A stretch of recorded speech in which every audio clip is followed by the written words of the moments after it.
현대 의료의 한 가지 큰 문제가 많은 사람을 환자로 몰아가는 것입니다. 당신도 가짜 환자일 수 있습니다. 첫 번째 유형으로 현대 의료의 첨단 기계 장비들을 통해 많은 검사를 하다 보니 병이 없는데도 불구하고 검사상의 이상을 발견하면서 환자가 됩니다. 검사가 만드는 환자가 있습니다. 두 번째 유형은 사회나 환경의 문제로 인해서 병에 걸릴 이유가 없는 분들이 여러 가지 병을 양산하고 있는 현상들입니다. 이것은 병원에서 고칠 수 있는 것이 아니라 우리 주변 환경을 고쳐야 해결할 수 있는 문제입니다. 이런 분들이 병원에 와서 답을 찾다 보니 생기는 또 많은 문제가 있습니다. 마지막 유형의 가짜 환자는 우리가 고령화 사회에 들어오면서 점점 오래 살게 되는데 그러다 보면 노화를 피할 수가 없습니다. 이분이 어디까지가 늙는 과정으로 받아들여야 하는 것이고 어디부터는 병이라고 해서 치료를 해야 하는 것인지 아주 애매해질 때가 있습니다. 이렇게 노화와 질병이 완전히 뒤죽박죽 혼동되면서 만들어지는 환자라고 할 수 없는 환자들이 있습니다. 의료기술의 발전이 만들어낸 가짜 환자의 한 예를 들어보겠습니다. 머리가 아파서 오신 40세 남자분인데 자가면역 질환이 의심된다고 해서 오신 분입니다. 이분의 병력을 살펴보면 한두 달 전부터 머리가 너무 아픈데 일반적인 두통약을 먹어도 전혀 듣지 않습니다. 그래서 내가 큰 병에 걸렸구나 생각하고 동네 병원 선생님을 찾아갑니다. 동네 병원 선생님이 잠을 많이 주무시고 일을 줄이셔야 합니다. 이렇게 대답을 합니다.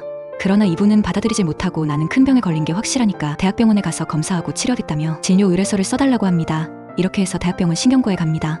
신경과에 머리 아프다고 오시면 검사 수순이 정해져 있습니다. 머리 MRI 촬영 같은 걸 하고 피검사도 많이 하죠. 다행히 촬영상엔 아무 이상이 없었습니다. 혈액 검사상에서 한 가지 문제가 발견되는데 그게 자가 면역 질환의 표지자라고 하는 항액 항체 검사에서 양성 반응이 나옵니다. 그러니까 신경과 선생님이 류머티스 내과에 가보세요 합니다. 당신은 자가 면역 질환일 수 있습니다라고 합니다.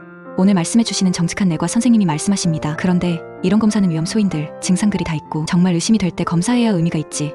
이렇게 그냥 잘 모르겠는데 일단 뭐라도 걸리나 보자 하고 이렇게 해서 양성 반응이 나오는 경우에는 가치가 없습니다. 이 검사는 환자가 아닌 사람인데도 양성이 나오는 확률이 굉장히 높습니다. 이런 것을 가짜 양성인 위양성 반응이라고 합니다. 항액 항체 검사는 위양성 반응이 많이 나오는 검사입니다. 정직한 내과 선생님은 괜찮다고 동네 의사 선생님과 똑같은 처방을 하십니다. 이 환자분의 얘기를 들어보면 직장의 직무 스트레스가 너무 많고 잠을 잘 못 주무시고 힘드신 것입니다. 약을 더 드리는 게 아니라 일을 줄이고 숙면을 취해야 합니다라고 말합니다. 그러나 이분은 납득을 하지 못하고 검사에서 이상이 나왔다고 하는데 이거 추가 정밀 검사해야 되는 거 아닙니까 하고 묻습니다.